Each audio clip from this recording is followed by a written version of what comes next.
रुकिए रुकिए रुकिए, अभी कहीं मत जाइए, अभी आपको कुछ बताना बाकी है। अभी आपको बहुत कुछ समझाना बाकी है। जी हाँ, आज हम आपको मिलाएंगे सृष्टि के पालनहार भगवान श्री हरि विष्णु के अवतार अवतार पुरुषोत्तम श्री राम से। किस प्रकार उन्होंने चारों वेदों के ज्ञाता प्रकांड पंडित अहंकारी अपने मत में चूर लंकेश्वर का वध किया। संपूर्ण अयोध्या में खुशियां छाई हुई हैं। सभी अयोध्यावासी खुशियों में डूबे हुए हैं, और डूबे हुए भी क्यों न हो, क्योंकि अक्सर ही कुछ ऐसा है। क्योंकि राजा दशरथ ने समस्त प्रजा के प्रिय भगवान श्री राम को अगला राजा बनने की घोषणा जो की। लेकिन मैं यह क्या सुन रही हूँ, वह कौन है जिसे श्री राम के राजा बनने से तनिक भी खुशी नहीं? वह कौन है जो अयोध्या की खुशियों में आग लगाना चाहता है? चलिए तो देखते हैं। खुश हो के कह रही, कितनी भोली हो। क्यों, क्या हुआ मंत्रा? तुम्हें तनिक भी सुनाई नहीं दे रहा कि कहा क्या हो रहा है? राजा श्री राम की जय हो, राजा श्री राम की जय हो। ये तो राम के राज्य अभिषेक होने की जय जयकार हो रही है। कैसी बात कर रही हो? राम बनेगा राजा, दासी बनोगी तुम, और तुम्हारा पुत्र बनेगा दास। दासी बनने इसमें साहस है कि मुझे अपनी दासी बना सके। किसी की दासी बनने से पहले स्नान करके ही न मर जाऊं। कैसी बात कर रही है मूर्ख? ये सोच कि अपने पुत्र को राजा कैसे बनाए। सुबह होते ही राम को राज सिंहासन मिल जाएगा। अब इस रात में मैं क्या करूं मंत्रा, जिससे मैं अपने पुत्र को राजा बना सकूं। तुम्हें ज्ञात नहीं है तुमने राजा दशरथ के प्राण बचाए थे, तब तुम्हें उन्होंने उपवास और 2 वरदान मांगने को कहा था। आज का समय आ चुका है। पहले वरदान में अपने पुत्र का राज्याभिषेक और दूसरे में राम का 14 वर्ष वनवास मांग लो। तुम सही कहती हो मंत्रा। मैं सुबह होते ही महाराज दशरथ के पास जाऊंगी और उनसे ध्यान के लिए 14 वर्ष का वनवास मांगूंगी और अपने पुत्र के लिए राज सिंहासन मांगूंगी। हम दूसरों की बातों में आकर जो अपने हंसते खेलते परिवार को कैसे आग लगा लेते हैं। दूसरों की बातों में आने से पहले हमें अपने बड़ों से राय अवश्य लेनी चाहिए। कल थी दासी एक मंत्रा, आज वही घर घर पाऊं। अब हर घर में रावण बैठा, इतने राम कहाँ से लाऊं। कलयुग बैठा मार कुंडली, जाऊं तो मैं कहाँ जाऊं।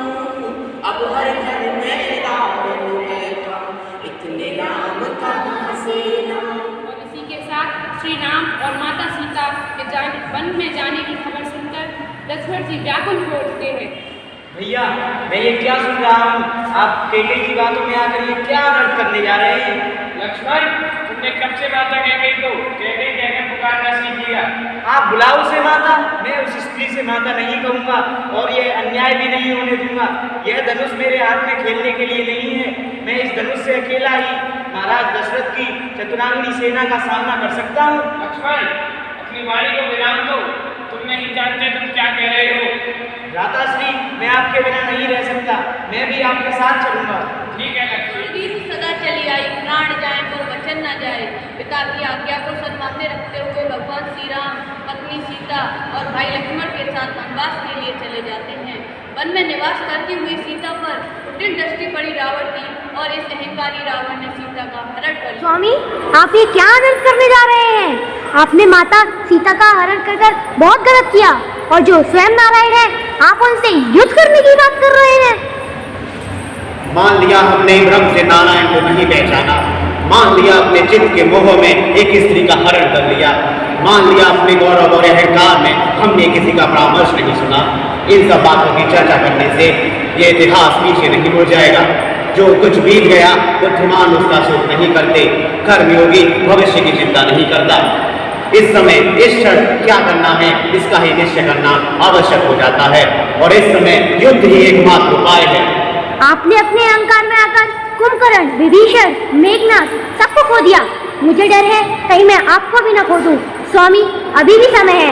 आप राम को सीता सौंप दीजिए और स्वयं श्री राम की शरण में चले जाइए। मंदोदरी, शांति के लिए हम दोनों में से किसी एक का अंत होना आवश्यक है। तुम राम को भगवान मानती हो सकता है वह साधारण नर नहीं है, हो सकता है वह नारायण है, तब भी जी रावण की होगी, जिसे मारने के लिए स्वयं भगवान को धरती पर धर धर भटकना पड़ता है। जो वैकुंठ में रहकर हमारे गौरव को कम न कर सका, वो धरती पर आकर हमारे गौरव को क्या कम कर सकेगा। परंतु रावण अमर रहेगा। रावण का अमर पद अक्षय था, अक्षय है और अक्षय रहेगा। हा हा हा।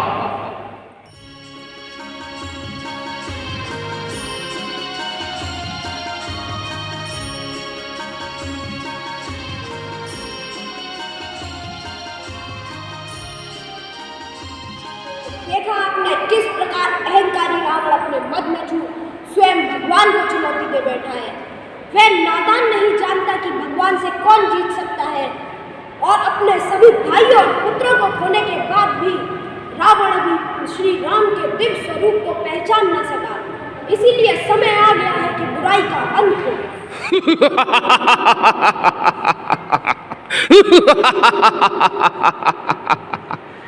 एक वन वन में भटकते हुए निवासी स्वर्ण लंका के सिंहासन पर बैठे हुए त्रिभुवन विजय की दुर्दशा दिखाई दे रही है। जिसके हृदय में धर्म और कपट होता है उसकी अवस्था तुम्हारे जैसी है। जिसे स्वर्ण लंका के राज सिंहासन पर बैठने के बाद भी जीवन की अपूर्णता का कांटा चुभ रहा है। तेरे जैसे हर दुराचारी को एक समय आवाज हो जाता है, उसका अंत समय आ चुका है, और फिर वह घायल सांप की भांति अपनी सुरक्षा की बेल ढूंढ जाती है, लेकिन उसे कहीं सुरक्षा नहीं मिलती। वही अवस्था तुम्हारी है, तुम्हारा अंत समय आ चुका है। इसी का नाम दुर्दशा है रावण, दुर्दशा। राम, तुम अपनी वाक्पटुता के जादू से इन अज्ञानी वानरों को भ्रमित कर सकते हो, रावण को नहीं। हे रावण, इतना ज्ञान होने के बाद भी अज्ञानी तो तुम मुझे नजर आते हो।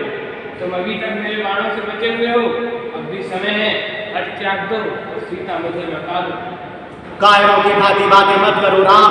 युद्ध क्षेत्र में योद्धा का कार्य विजय प्राप्त करना होता है। युद्ध करो मुझसे, युद्ध। तो ठीक है रावण, संभालो मेरे बाण के प्रहार।